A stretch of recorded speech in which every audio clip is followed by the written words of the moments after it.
Luke 23. Jesus before Pilate and Herod.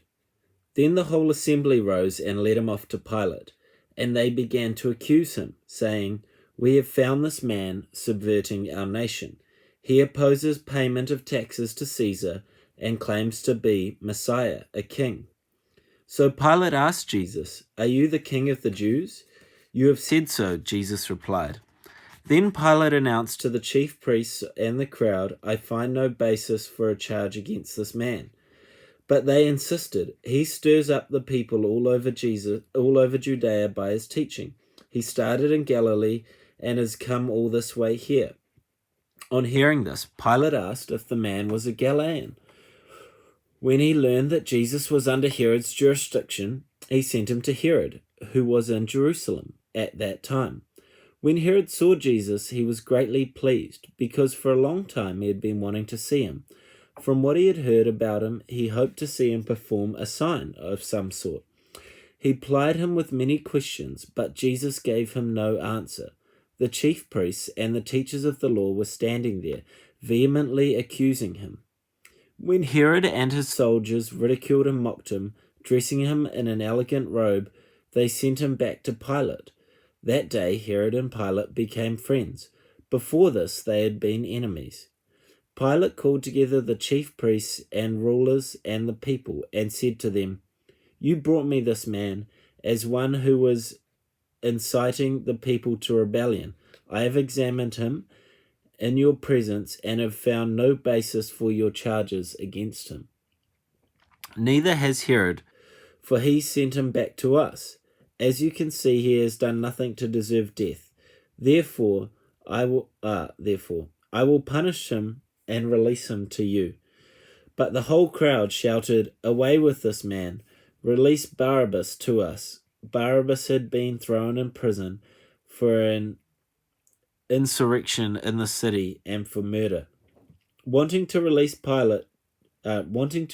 Jesus, Pilate appealed to them again.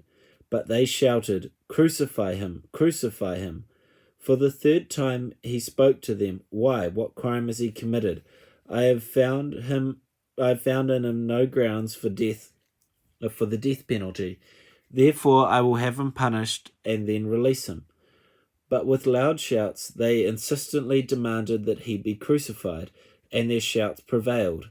So Pilate decided to grant their demand. He released the man who had been thrown into prison for the insurrection and murder, the one they asked for, and surrendered Jesus to their will.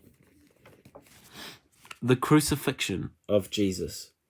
As the soldiers led him away, they seized Simon from Cyrene, who was on his way in from the country, and put the cross on him and made him carry it behind Jesus. A large number of people followed him, including women who mourned and wailed for him. Jesus turned and said, "Daughters of Jerusalem, do not weep for me.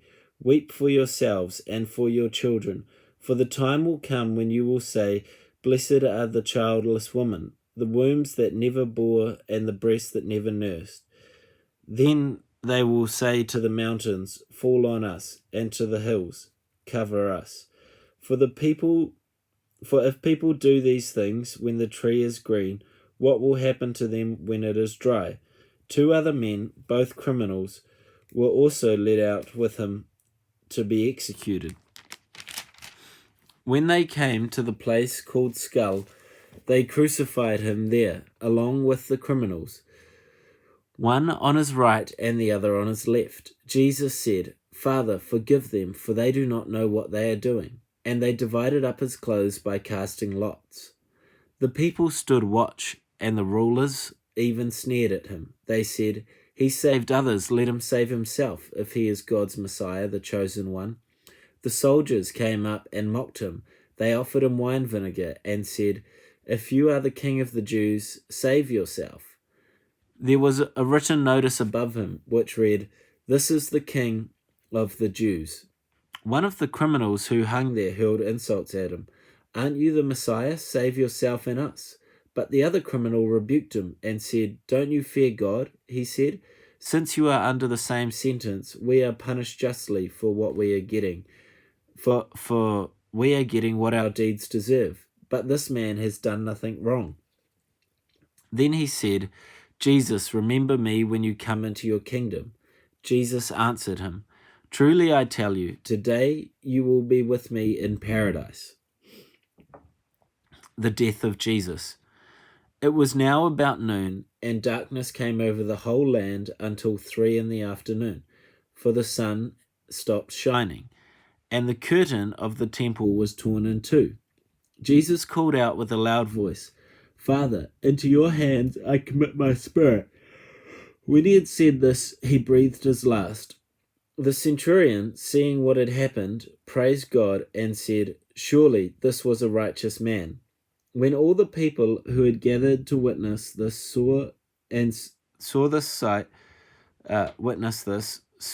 what had taken place, they beat their breasts and went away. But all those who knew him, including the woman who had been following him from Galilee, stood at a distance, watching these things. The burial of Jesus. Now there was a man named Joseph, a member of the council, a good and upright man who had not consented to their decision and action. He came from Judea, a town of Arithmia, and he himself was waiting for the kingdom of God. Going to Pilate, he asked for Jesus' body. Then he took it down and wrapped him in a linen cloth and placed it in a tomb cut in the rock, one which no one had yet been laid. It was preparation day, and the Sabbath was about to begin. The woman who had come with Jesus from Galilee followed Joseph and saw the tomb and how his body was laid on it. Then they went home and prepared spices and perfumes, but they rested on the Sabbath in obedience to the commandment.